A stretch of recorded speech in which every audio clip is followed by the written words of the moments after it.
Let us read responsibly po salitan. Ako po sa verse number 18, kayo po sa verse 19, and so on. Pero pagdating sa last verse, verse number 25, tayo po ay magsasabay-sabay. Okay? Chapter 1, verse 18. Ito po sabi po ng Bible. Now the birth of Jesus was on this wise, when as his mother Mary was espoused to Joseph, or betrothed, the word espoused there means betrothed, espoused to Joseph, before they came together, she was found with child of the Holy Ghost. Then Joseph, her husband, being just man, and not willing to make her a public example, was minded to put her away privately. But while he thought on these things, behold, the angel of the Lord appeared unto him in a dream, saying, Joseph, thou son of David, fear not to take thee Mary thy wife, for that which is conceived in her is of the Holy Ghost.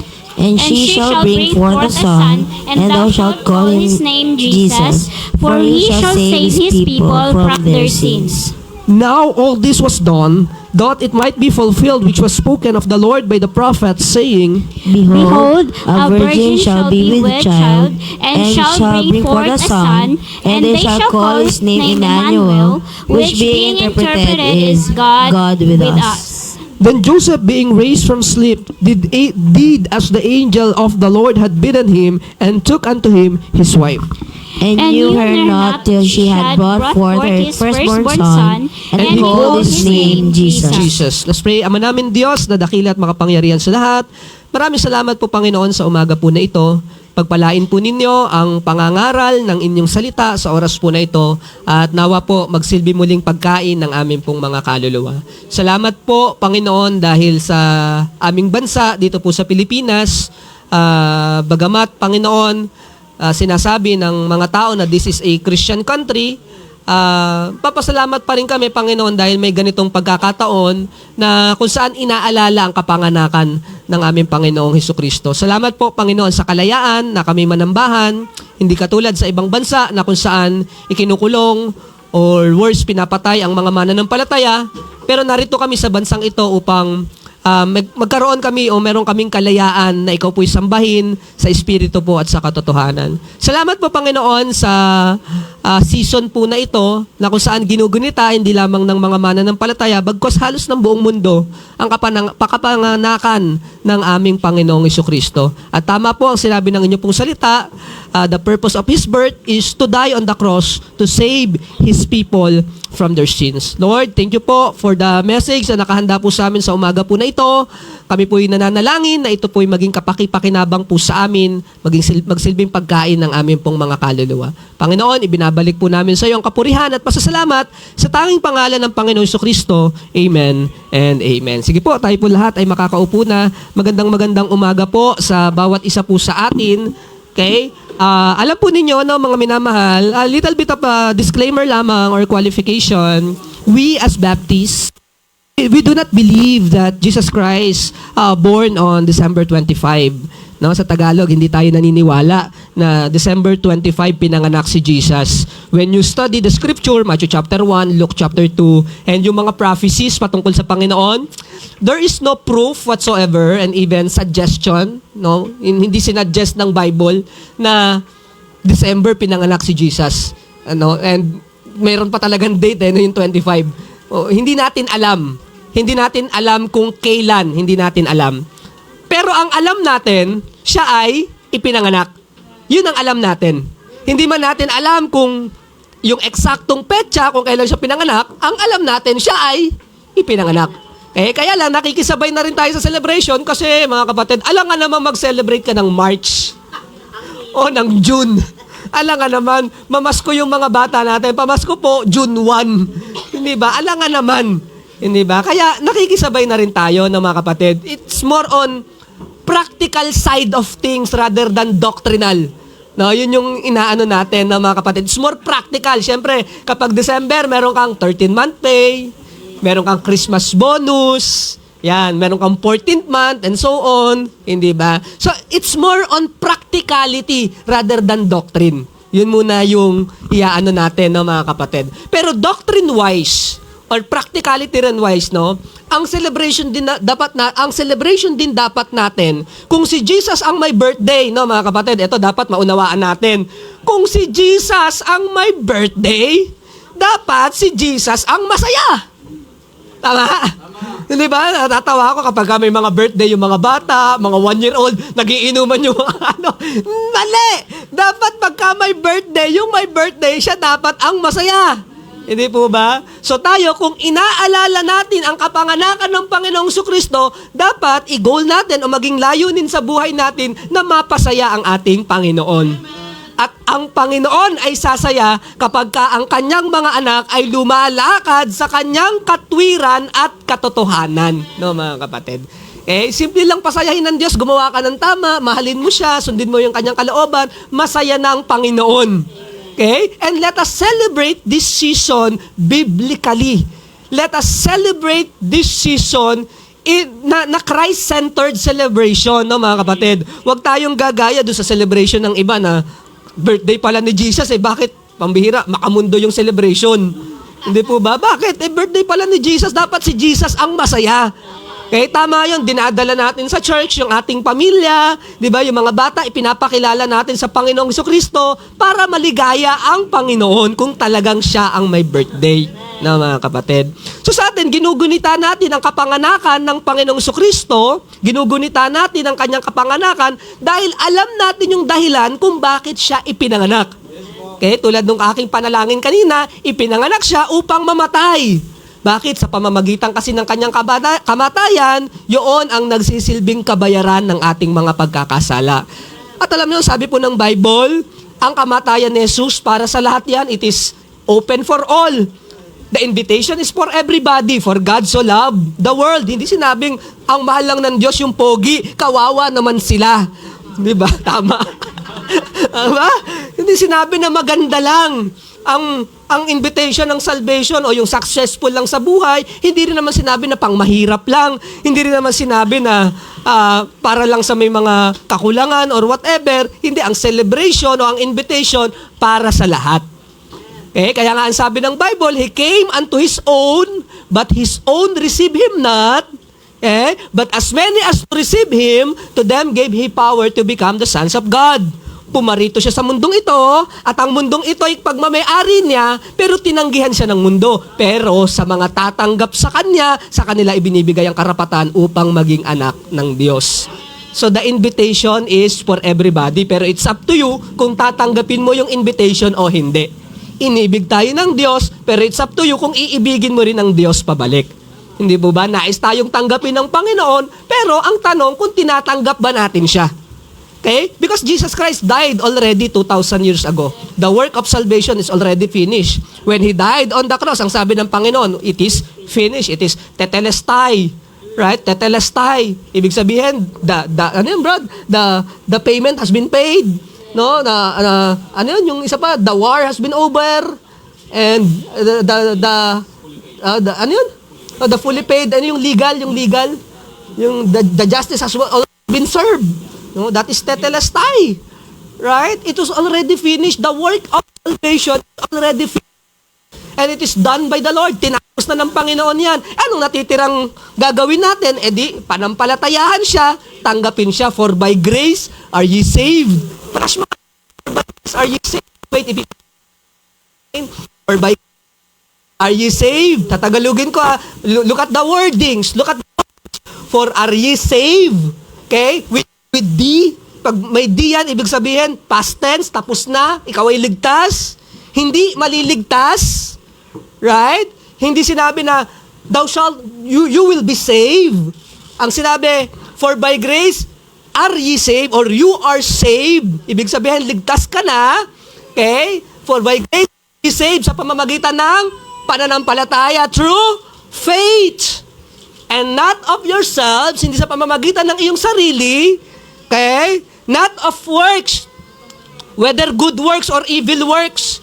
Okay? Pastor, meron po bang ganun? Akala ko may teaching na good works ang nakapagliligtas. Yes. Meron din teaching na bad works para maligtas. Biruin mo yun, pasasabugin mo sarili mo, and then pagdating mo daw sa langit, merong 70 virgins na naghintay sa'yo. Bihirang katuruan yan. Ang tindi. Okay? Mahal, not of works. Bakit daw? Bakit hindi sa pamamagitan ng gawa? Lest any man should boast. Baka kako ang tao magmayabang sa langit, sabihin niya sa Diyos, Diyos, kaya ako nandito kasi ang bait ko. Diyos, kaya ako nandito kasi napakabuti ko. Lahat ng relihiyon, sinalihan ko. Lahat ng relihiyon, sinaniban ko. Yung iba, sila ang sumanib pa sa akin. Pambihira. Napakagaling. Lest any man should boast. Baka kako tayo ay magmayabang.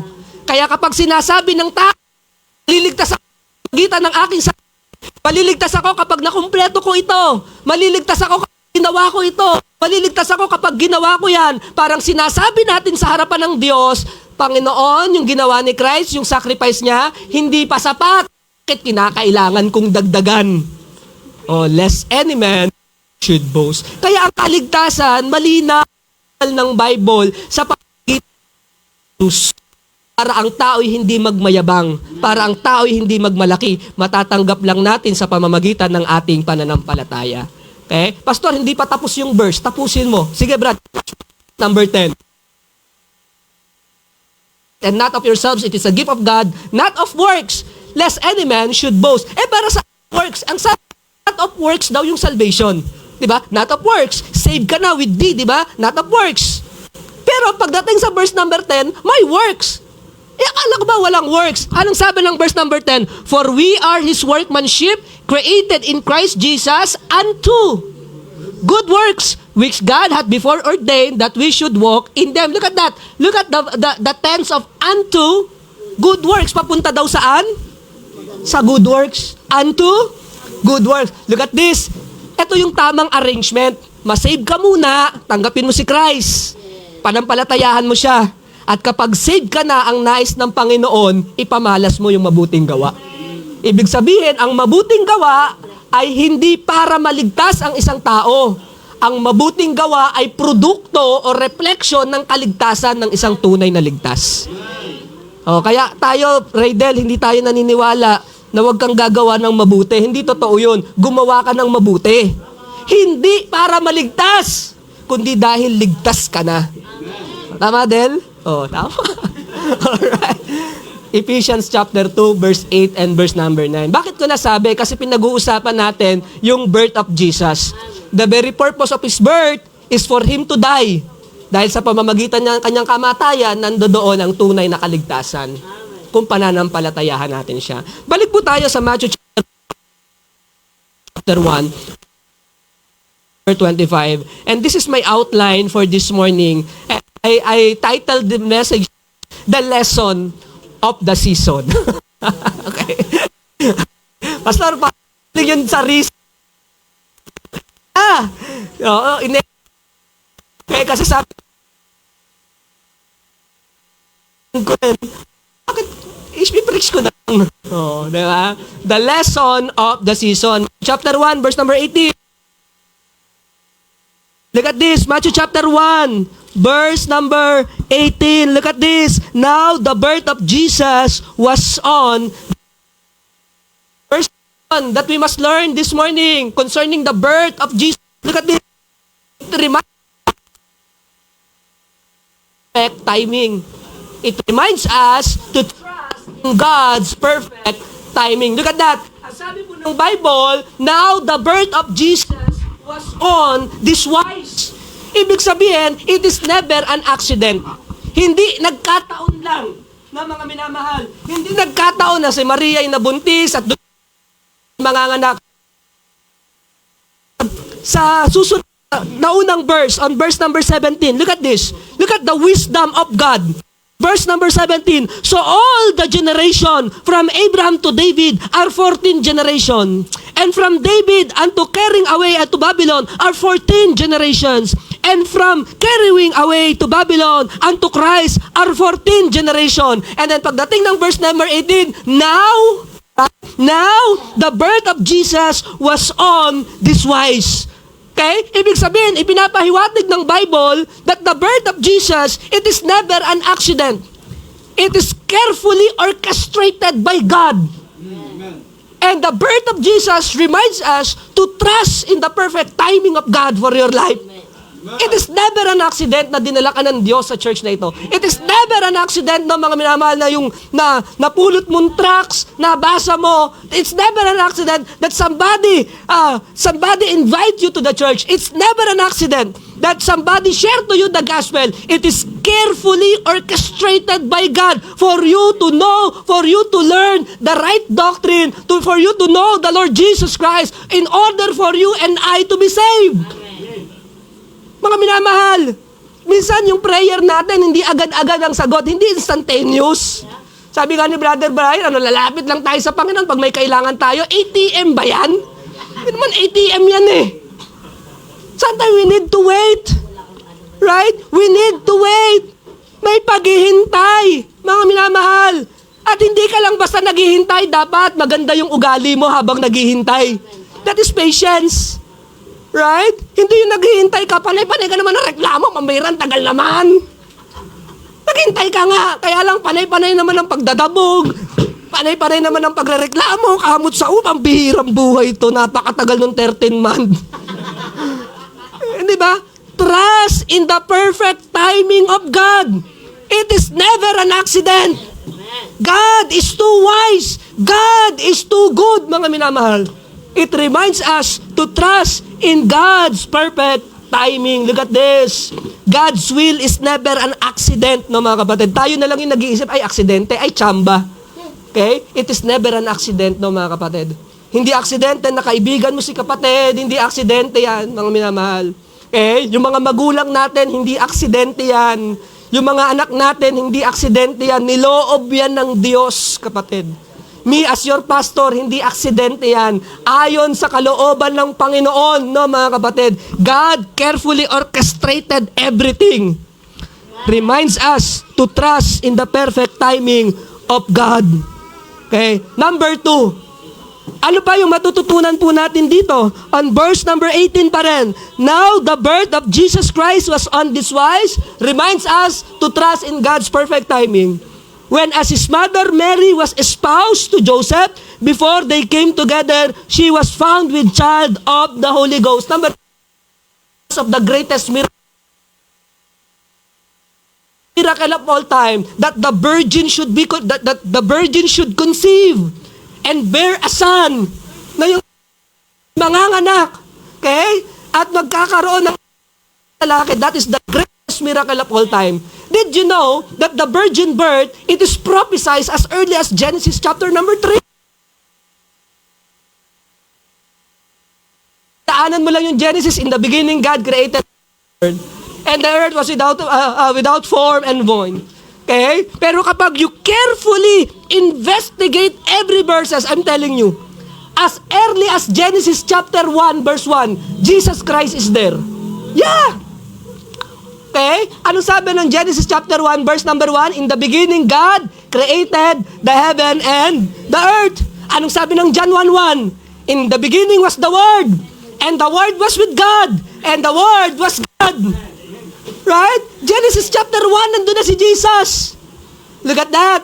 Did you know that as early as Genesis chapter 3, Genesis chapter number 3, kapatid, the fall of man, did you know that the gospel is already there?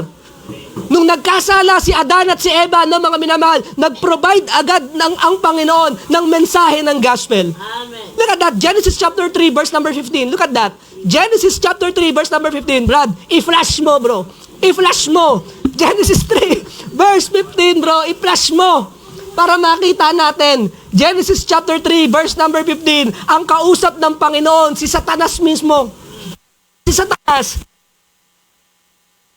With Revelation number 12. And that's explained bakit gigil si Satanas sa Israel. Bakit, no, mga minanal? Look at this. And I will put enmity. Ang kausap ng Panginoon, si Satanas, yung ahas. And I will put enmity between thee and the women, between thy seed and her seed. It shall bruise thy head, and thou shalt bruise. Someday, a seed of the woman will crush your head. But in the process, you will wounded his heel. Look at that. Kailan nangyari yan? At the cross of Calvary. at the cross of Calvary, according to Hebrews chapter 2, verse number 14, the Lord Jesus Christ, through His death, destroyed the power of Satan over death and gave us salvation. But in the process, He suffered a physical death. Look at that. And look at that. Hindi niya sinabi na seed of Adam. Hindi sinabing seed of men. Seed of the woman. Galatians chapter 4, verse number 4, Brad. I-flash mo, bro. Galatians chapter 4, verse number 4. I'm telling you, as early as Genesis chapter 3, meron ng gospel. Okay? To remind us of the greatest miracle of all time. But when the fullness of time was come, God sent forth His Son, made of a woman. Look at that. Made under the law, kapatid. Virgin birth. It is the greatest miracle of all time. Because of virgin birth, incarnation is possible. Because of virgin birth. Did you know incarnation? Alam po niyo, hindi reincarnation, ha? Incarnation lang. Pastor, yun po ba yung gatas? Ano yun? Hindi. Carnation. Hindi. Incarnation. Okay? Pagkakatawang tao. John chapter 1, verse number 14. Look at that, Brad. I-press mo, Brad. John chapter 1, verse number 14. Kanina binanggit ko yung John 1:1. In the beginning was the Word, and the Word was with God, and the Word was God. On verse number 14, same chapter, and the Word was made flesh, at ang Berbo ay nagkatawang tao, and the Word was made flesh, and dwelt among us, nanahan kasama natin, and what? We beheld His glory, as of the glory of the only begotten of the Father, full of grace and truth. Because of virgin birth, mga minamahal, incarnation is possible. Amen. Okay? Because of virgin birth, incarnation is possible. It proves, because of virgin birth, it proves that Jesus is God, and also it proves the reality that Jesus is also man. Anong tawag doon? Hypostatic union. Yun yung mga term. Okay? Jesus Christ is not 50% God or 50% man. He is 100% God and 100% man. That is the beauty of incarnation. That is the beauty of hypostatic union, mga kapatid. Okay? Because of virgin birth, it assures of Jesus' sinlessness, kapatid. Bakit importante yung virgin birth? Kasi it assures us of the sinlessness of Jesus. Bakit na naman? Kasi yung kasalanan, no, mga kapatid, napapasa sa lalaki. Lahat tayo may tatay eh. Tama? Lahat tayo may tatay. Meron ba rito yung binugan ng bulkan? Nahulog sa spaceship? Ano kasi Mr. Bean? Hulog ka sa spaceship. Okay? Anong sabi, Brad? I-flash mo. Romans 5, verse number 12. For as by one man's sin entered into the world. Okay? And sin passes unto all men, and death, and so on. Look at that. Romans chapter 5. Wherefore, as by one man sin entered into the world, and death by sin, and death passed upon all men, for that all have sinned. Kasi yung kasalanan na ipapasa sa lalaki, lahat tayo may tatay eh. Kaya yung virgin birth, no, mga minamahal, it assures us of the sinlessness of Jesus. Bakit? Kasi kung si Jesus makasalanan din tulad natin, hindi siya karapat-dapat maging tagapagligtas. But because Jesus is sinless and live a perfect life, that's why He died on the cross of Calvary. Yung kanyang katwiran na mga kapatid, maililipat sa mga makasalanan, at yung kasalanan ng mga makasalanan na ilipat sa Panginoong Jesucristo. That is the doctrine of substitution, kapatid. Look at that. Very nice, no? Very nice. Okay? Look at this, na mga minamahal. And look at this. Hindi lang yan. Hindi lang yan. Did you know na yung lahi ni Solomon isinumpa ng Diyos? Ha? Pasaway kasi. Ang dami niya kasing chicks. Okay? Kaya isinumpa. Pero ano nangyari na mga kapatid? Si Jesus Christ, palibasa, hindi siya anak ni Jose. Nakaiwas siya dun sa sumpa, no, mga kapatid. Minana niya yung legal rights. Di ba? He is really the rightful king of the heir, the rightful king of the throne. Right? He's the rightful heir to the throne. Legally speaking, pero hindi siya by blood, mga minamahal. Look at that. Okay? Look at this. Jeremiah chapter 22, verse number 3.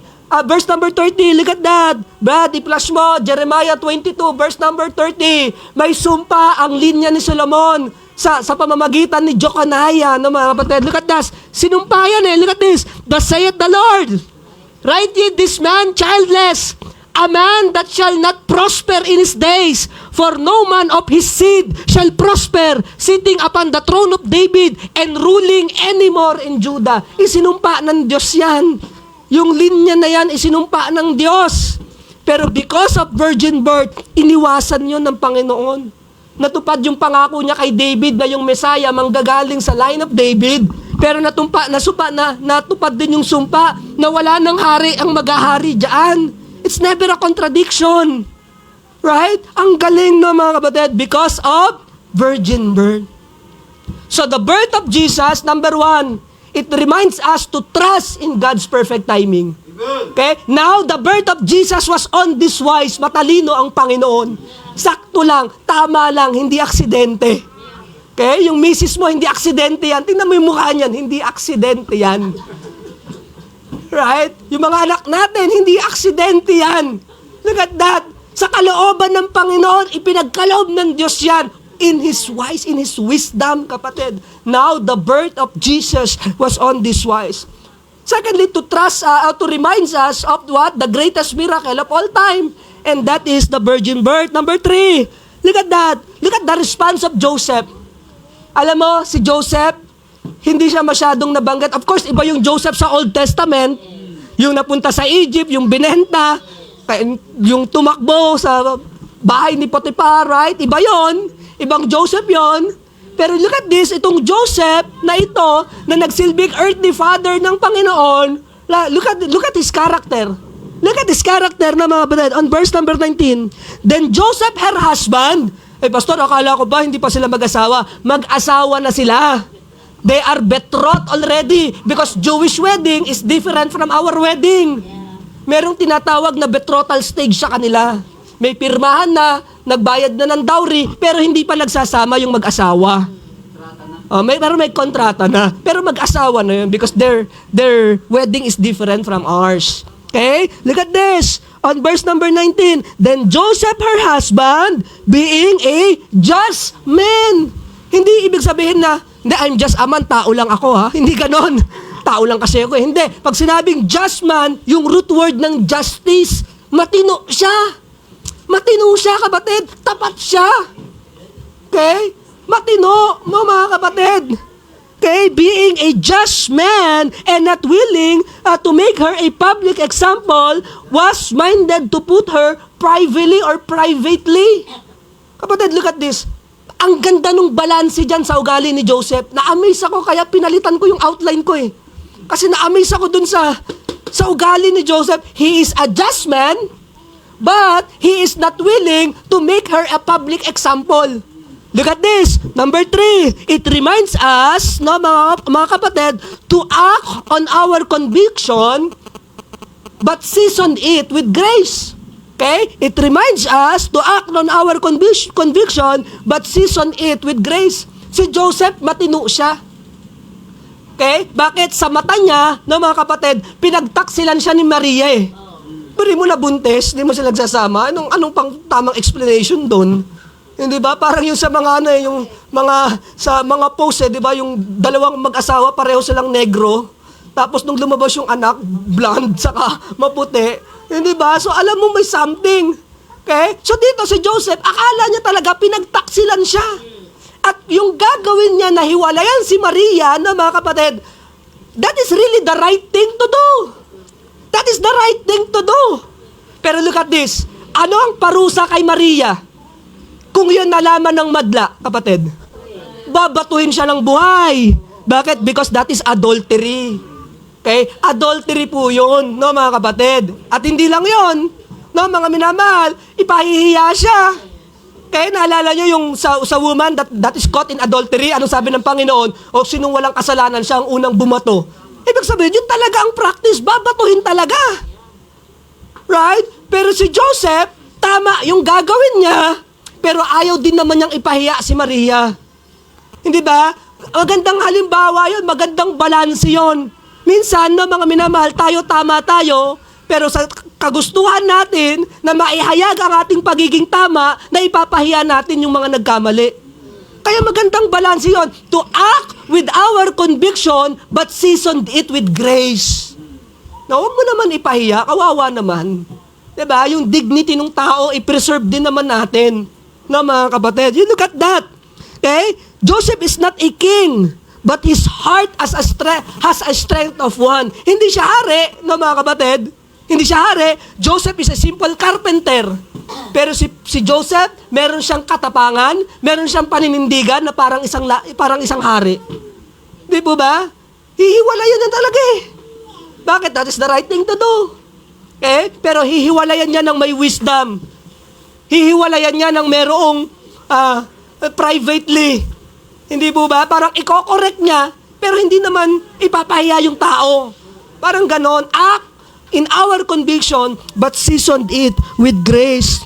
Look at this. Though it may appear that Mary has betrayed him, yet he still wanted to preserve her life and dignity. Look at that. Na mga kapatid, kahit tila baga pinagtaksilan siya ni Maria. Tama? Tila baga pinagtaksilan siya ni Maria. Pero gusto pa rin niyang protektahan ang buhay at dignidad ni Maria. Imagine that. Right? Yeah, very gentleman. Very thoughtful. Alam mo yun, minsan kapag may mga problem, di po ba, sasalagan mo na lang eh. Para hindi mapahiya yung tao. Right? Di ba? Kahit, halimbawa, sa atin, sa mga mag-asawa, yung mga ng mga asawa natin, huwag mo na ikayento sa iba yan. You protect them. You protect the person. Di ba, minsan, mga ganyan talaga yan. Ewan ko ba dyan? Oo. Kahit minsan, pag may mga fault, yung mga mahal natin sa buhay, yes, i-correct mo, pero i-preserve mo rin yung dignity. Hindi ba? I-preserve mo rin yung buhay, mga kapatid. Yan si Joseph. Okay? Sometimes when we are in pain, we wanted to get even to those who hurt us. Yan ang karakter natin. Pag we are in pain, gusto rin natin makasakit ng iba eh. Gusto natin gumanti. Gusto natin bumawi, kapatid. Pero si Joseph, hindi. Matalino talaga siya. Nasaktan siya kasi biruin mo nagdadalang tao. Okay? Pero gusto pa rin niyang protektahan si Maria. Wow, very gentleman, hindi po ba? Hindi katulad natin, sometimes when we are in pain, ang thinking natin, paano kaya ako makakabawi sa mga to? Eh, naalala ko, di ba yung mga minsan, yung nabalitaan natin, yung scammer, ewan ko kung nabalitaan niya, scammer siya, inaresto siya sa mismong araw ng kanyang kasal. Biruin mo yun. Yeah, scammer siya, hindi ko sinasabi na, pero biruin mo, arestuhin ka sa mismong araw ng iyong kasal. Imagine that. Sometimes kasi ganun tayo. If people hurt us, sometimes you want to get even. Minsan higit pa dun sa gusto sa sakit na naramdaman natin. But Joseph is different. Joseph is different. He is really a just man and yet gracious. Right? May kalakasan siya ng isang hari, pero may kabaitan siya na parang isang pangkaraniwang mamamayan. Imagine that. Okay?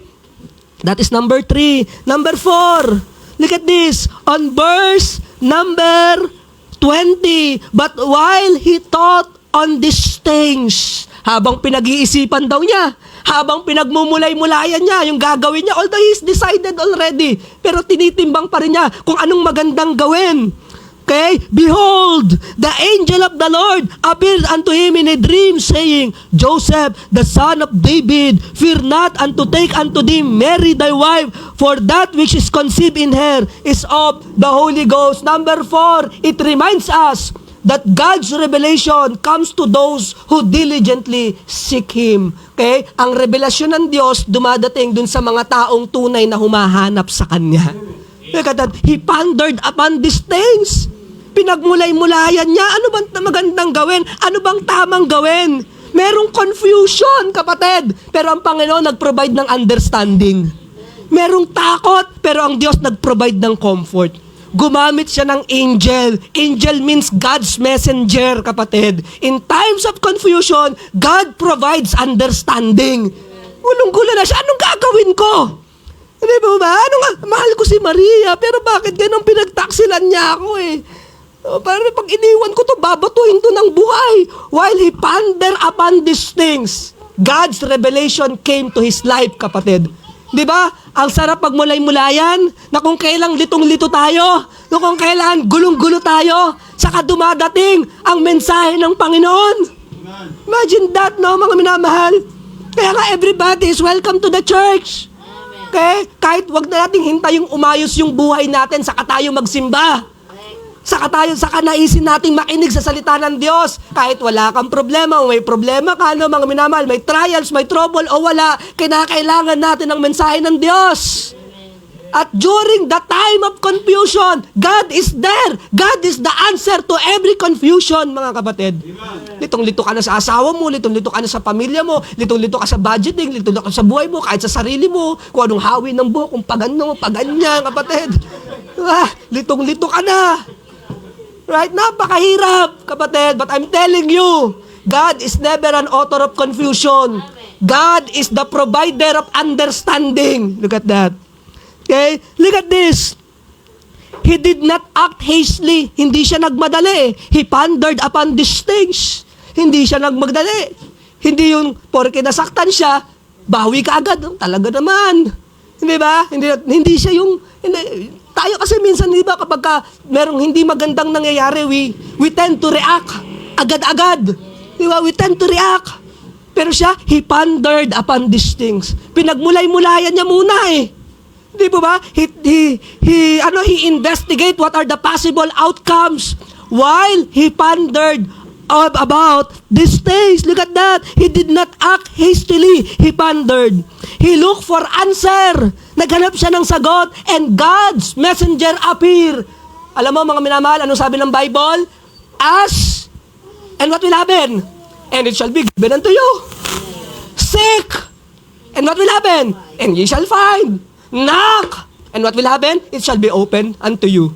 Okay? Baka kako hindi tayo nakakahanap kasi hindi tayo naghahanap.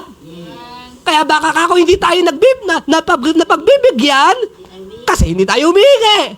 At kaya baka hindi ka pinagbubuksan dahil hindi ka kumakatok. I'm telling you, ang sabi ng Bible, kung hahanapin natin ng Diyos, siguradong makikita mo siya, kapatid. Yung preaching last time, yung wise men, hindi naman mga Israelite yun eh. Hindi ba? Hindi Israelite yun. Galing yun sa malayong lugar. And yet, ang Panginoon gumawa ng paraan para makilala nila si Christ. If you diligently seek Him, God will surely give you an answer, kapatid. Kung talagang hahanapin mo siya. Look at this. Yung takot ni Joseph, yung fear, yung alinlangan, yung lungkot, yung lumbay, yung galit, perhaps, kasi pinagtaksilan nga siya sa isip niya, right? Napalitan ng understanding, kapatid. Wow! Napalitan ng understanding. Lesson natin kanina sa Sunday School, the secret for happy life, ano daw? Yung malaman mo na sa lahat ng sirkumstansya, nandiyadyaan ng Panginoon. Understanding, kapatid. Facts, faith, feelings, understanding is the secret for happy life. Right? Yung takot mo mawawala. Bakit? Nauunawaan mo eh. Naunawaan mong mabuti ang Diyos. Hindi mo naunawaan yung pangyayari. Si Job, hindi niya nauunawaan yung pangyayari. Bakit siya nagkaroon ng pigsa? Bakit namatay yung mga anak niya? Bakit nawala yung kabuhayan niya? At yung asawa niyang si Inday, ang sabi sa kanya, curse God and die. Inday.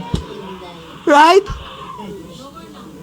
Hindi niya alam yon, pero anong alam niya? One thing is for sure, naked came I out of my mother's womb, naked will I return hither. The Lord gave, the Lord take it away. Blessed be the name of the Lord. Yun ang alam niya. Fear was replaced by understanding, mga kapatid. Number 4, to reminds us that God's revelation comes to those who diligently seek Him. Number 5, look at that, verse number 21. And he shall bring forth a son, and shall call his name Jesus. Look at this. For he shall save his people from their sin. Another lesson na matututunan po natin. To remind us about the name above every name. And what is that? That is the name of Jesus. The name of Jesus is the name above every name. Huwag nating hayaang gamitin ni Kibuloy yan. Okay? Sa Bible yan. Okay, doon yung pangalan ng church ni Kibuloy, the Church of Jesus Christ, the name above every name. Yun ang pangalan ng church nun eh. Okay, binaboy lang nila yung pangalan ng Panginoon. But this verse reminds us that the name of Jesus is the name above every name. Number 1, that name has a power. It has a power. According to Acts chapter 4, verse number 12, walang pangalan sa silong ng langit ang makapagliligtas, liban lamang sa pangalan ng Panginoon. That name has a power, kapatid. Takot ang demonyo sa pangalan ni Jesus. Sabi na, natutunaw ako dyan, natutunaw ako. Layasan ka naman ng demonyo sa buhay mo. Okay? So, right? I rebuke you in the name of Jesus. That name has a power. Number 2, that name has a purpose. Anong sabi? Bakit daw Jesus ang ipapangalan? Why? Because to save His people from their sin. That name has a purpose. The very name Jesus means Jehovah saves. Okay? The name of Jesus has a purpose. And what is the purpose? To save His people from their sins. Kaya nga tayo ng mga kapatid, kung ikaw, mga young people, o tayo yung mga gusto pang magkaanak, huwag naman nating pangalanan ng Jesus yung anak natin. Okay? Huwag naman. Jesus, bili mo nga ako ng sangkahang sigarilyo doon. Huwag naman. Diba? Jesus, bili mo nga ako ng toyo doon. Ano ka ba, Jesus? Ang kulit-kulit mo. Mapapahalo kita. Huwag naman. Okay, ayusin natin, ha? Wag pangalan Jesus, i-reserve natin sa Panginoon yung pangalan na yon. Okay? Okay na lang yung Joshua. Joshua. Okay? So that name has a purpose. And look at that. Philippians chapter 2, verse 10 to 11. Open your Bible. I-flash mo na lang pala dyan, Brad. Philippians chapter 2, 10 to 11. Look at that. That name has power. That name has purpose. And lastly, that name is worthy of praise. Look at that. That at the name of Jesus, every knee should bow of things in heaven and things in earth, in things under the earth. Next verse. And that every tongue should confess that Jesus Christ is Lord, to the glory of God the Father. Look at that. That name is worthy of praise, kapatid. Okay? That name, it reminds us of the name above every name. Verse number 22. Look at that. Now, all this was done, that it might be fulfilled, which was spoken of the Lord by the prophets, saying, look at that, number 6, to remind us, what is another lesson that we need to learn? To remind us that God's promises will always come to pass. Ang pangako ng Panginoon ay palaging matutupad. Lagi ko sinasabi, God's promises are history in advance. It will always come to pass. Did you know, mga kapatid, itong verse number 23 na ito, Matthew chapter 1, verse number 23, it is directly quoted from Isaiah chapter 7, verse number 14. Okay, Brad, i-flash mo nga Isaiah 7, verse number 14. Okay? Matthew chapter 1, verse number 23 is a direct quotation from Isaiah chapter 7, verse number 14. Behold, a virgin shall be with a child, and shall bring forth a son, and they shall call his name Emmanuel. Yan yung 7:14. Ayan o. Therefore, the Lord himself shall give you a sign. Behold, a virgin shall conceive, and bear a son, and shall call his name Emmanuel. Did you know that from Isaiah to Matthew, there is a 700 years gap? 700 years of waiting. 700 years. Okay? And yet, the promises of God, it will surely come to pass, kapatid. Matagal man ang ating hinihintay, matagal man ang ating pagpapasensya, pero pag pinangako ng Panginoon, siguradong matutupad. Kapatid, ang sabi ng Bible, heaven and earth shall pass away. Okay? Mawawala yan. Heaven and earth. Okay? Heaven and earth shall pass away. Right? And lahat ng mga tao, lahat ng mga bagay na nasa mundo ito, everything shall pass away. But there is one thing that will remain. Heaven and earth shall pass away, but my words will never pass away, according to the Lord. Wow, praise God. Okay? Yung Bible natin, pag pinag-aralan nyo kasaysayan, ginawa na nila lahat. Ginawang panggatong, gumawa ng mga mali-maling translation, and so on and so forth. And yet, we'll still have the Word of God today. It is really preserved by the Lord. Hanggat may tao ang Diyos dito na nangangailangan ng kanyang salita, the Word of God will still remain. God's promises, it will surely come to pass, kapatid. It will surely come to pass. Ano yung pangako ng Panginoon? May iba't ibang pangako ang Panginoon. Number 1, conditional promises. Anong conditional? Kapag ginawa mo to, ganito gagawin ng Diyos. Oh, gawin mo yung bahagi mo para tuparin din ng Diyos yung kanyang bahagi. Okay? Yun yung conditional. Example ng conditional. But seek ye first the kingdom of God and His righteousness, and what will happen? And all these things shall be added unto you. Kaya walang bagay na dumadating kasi hindi rin natin hinahanap ang Panginoon. That is conditional promises, no, mga kapatid. Ano naman yung unconditional, no, mga kapatid? Merong conditional, meron unconditional. Ano naman yung unconditional? Yung wala kang gagawin. Unconditional yon. Bakit? Talagang sa Panginoon yon. Bahagi lang ng Diyos yon, kapatid. Kaligtasan mo. Yung assurance of salvation, bahagi ng Diyos yon, kapatid. Right? Once saved is always saved. Bahagi ng Diyos yun. Pagdududahan ko ba yung pangako ng Diyos, Brad? Pagdudahan ko na yung sarili ko. I'm telling you, pagdududahan ko na yung sarili ko. Pagdudahan ko na hindi ko tumatupad. Pagdudahan ko yung attendance ko. Kahit pastor ako, baka maka-absent ako ng Sunday. Pagdudahan ko na sarili ko. Pero ang Diyos, hindi ko pagdududahan ng kanyang salita. Pangako ng Diyos yun eh. Pagdududahan yun, kapatid. Ako nagbabago yung emosyon ko. Minsan pakiramdam ko, hindi na ako saved. Oh. Pero alam mo, pangako ng Diyos, hindi nagbabago. Katotohanan yun eh. Imagine mo kung, ligtas ka ngayon, hindi. Ligtas ka, hindi. Ano, Brad? Ano ka ngayon? Okay, kawawa ka. Pangako ng Diyos, kapatid, unconditional. Okay? Meron din immediate, yung agad-agad. Kapatid, di ba dati pag nagpe-pray sila, talagang halimbawa yung nag-break ng yung ulan, yung panahon ni Elijah, yung nagpakain ng 4,000 and 5,000, immediate yung result. Pero hindi palaging ganon. Meron ding eternal promises of God. Yung buhay na walang hanggan, eternal. Yung mansyon mo sa langit, eternal. Okay? Meron ding national promises, yung pangako ng Diyos sa bansang Israel. National promises yon. And syempre, meron ding spiritual promises, kapatid. Okay? Mga pagpapahalang spiritual. But I'm telling you, kahit anong uri ng pangako yan, whether it is conditional, unconditional, whether eternal or immediate, okay? Whether national or spiritual, every promises of God will surely come to pass. Why? Because God is never a liar. God is never weak. Bakit? Tayo lang naman, hindi tayo nakakatupad ng pangako. Bakit? Number 1, tayo ay sinungaling. Mahilig mangako, hindi marunong tumupad. O kaya naman, number 2, meron tayong kahinaan. Gustuhin man natin tuparin, hindi natin nagawa. Mahina tayo eh. Pero ang Diyos, hindi siya sinungaling at hindi siya mahina, kapatid. Right? It reminds us that God's promises will always come to pass. Number 7.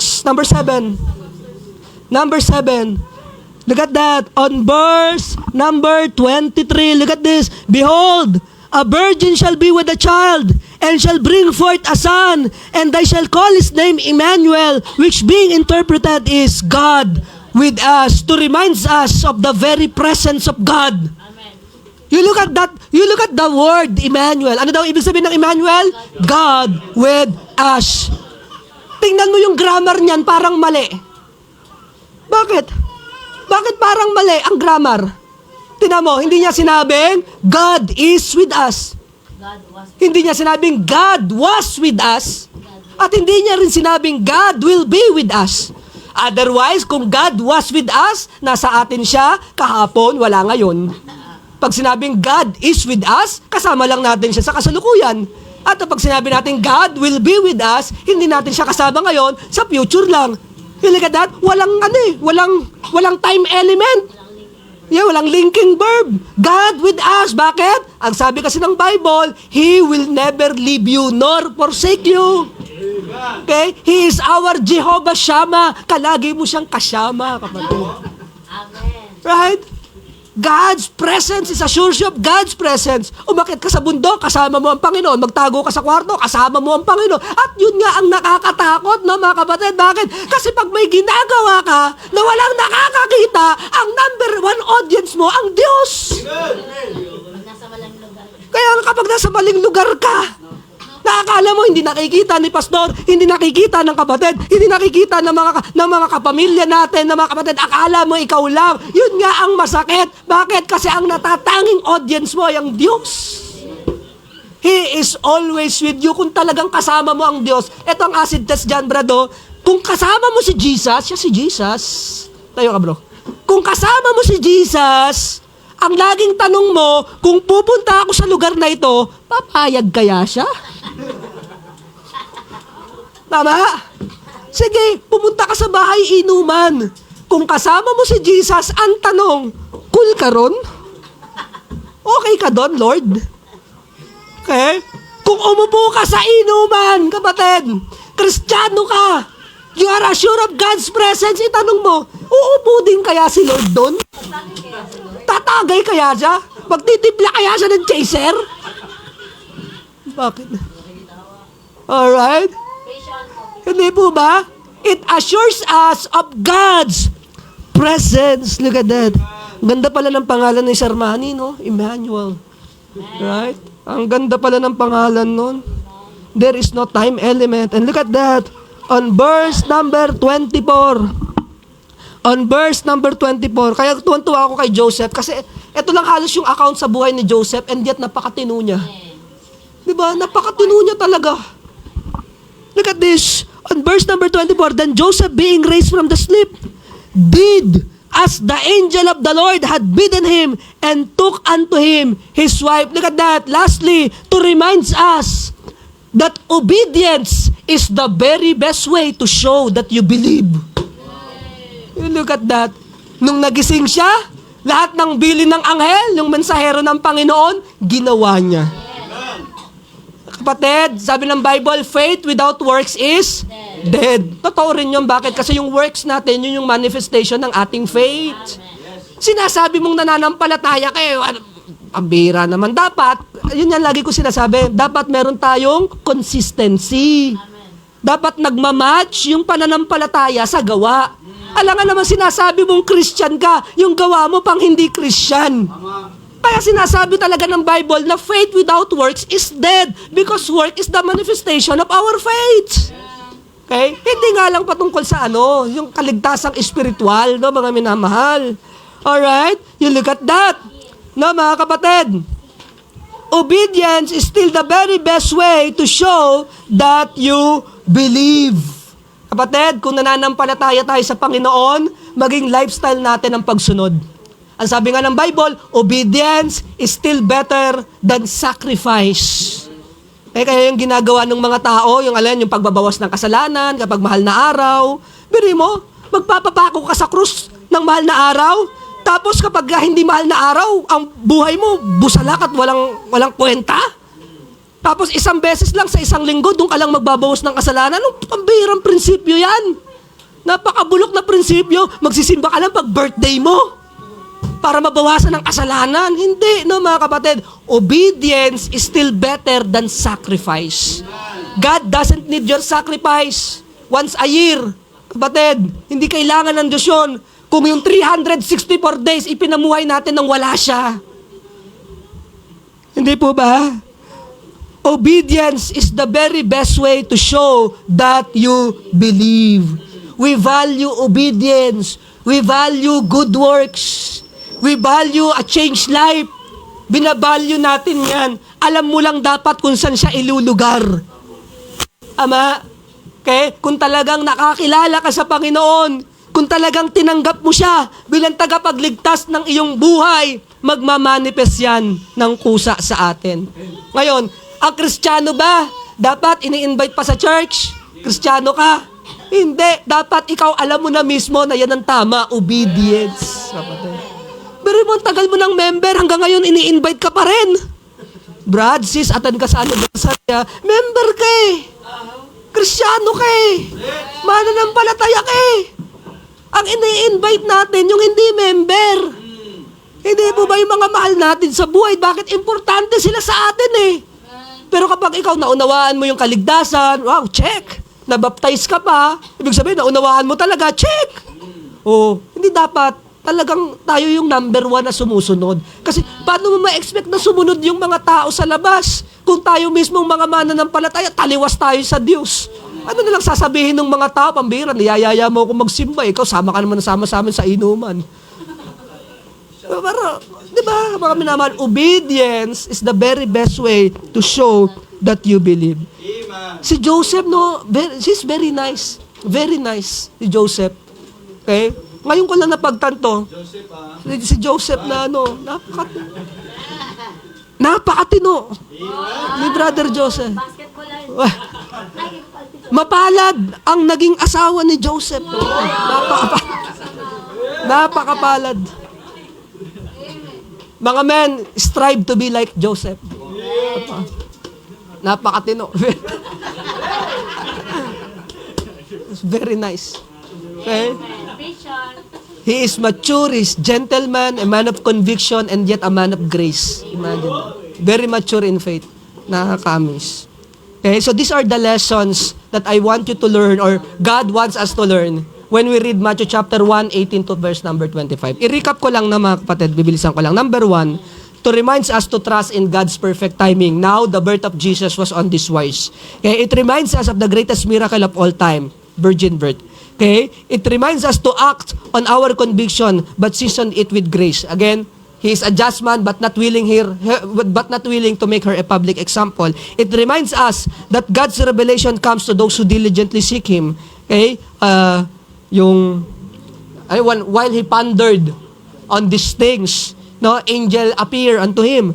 No, number 5, to reminds us about the name above every name, and that is the name of Jesus. That name has power, purpose, and praise.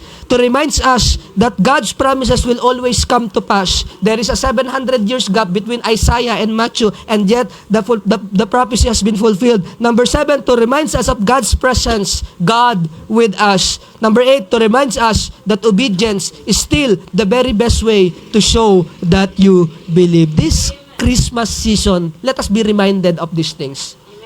Right? Hindi lang basta yung regalo ni Ninong o ni Ninang, hindi lang basta salo-salo, hindi lang basta pagkain, hindi lang basta selebrasyon. Alalahanin natin yung mga lesson na itinuturo sa atin ng Panginoon. Okay? Thank you so much po sa pakikinig. At dito natatapos yung ating pong maikling mensahe. Tayo po lahat tayo muko. At tayo po yung mananalangin. Maraming Diyos na dakila at mapangyarihan sa lahat. Thank you so much, Lord, for a very simple message for us this morning about the birth of the Lord Jesus Christ, the narratives concerning the birth of the Lord Jesus Christ. Lord, nakaka-amaze pala yung buhay ni Joseph. No, very little lang yung account tungkol sa kanyang buhay, and yet it really strike us profoundly. Nakaka-amaze, Panginoon, na sa maliit na bahagi ng kanyang kwento sa Bible, and yet ang dami pala naming lesson na matututunan po sa kanya. Lord, thank you so much for showing us this message. And Lord, ngayong araw po na ito, habang nalalapit nga po ang December 25, a celebration ng birth ng aming Panginoon Jesucristo, Lord, help us to be reminded about these things, na hindi lang basta pagkain, hindi lang basta mga regalo, kundi yung tunay na diwa ng Pasko ay sa pag-alala ng kapanganakan ng Panginoon Jesucristo, at higit sa lahat sa purpose ng kanyang pagdating sa mundong ito. At yan ay para iligtas kami sa kabayaran ng aming mga pagkakasala. Lord, thank you po for reminding us. Thank you for your love. Thank you for your mercy upon our life. Thank you for your grace. Again, we bring back all the glory to you in Jesus' name. Amen and amen.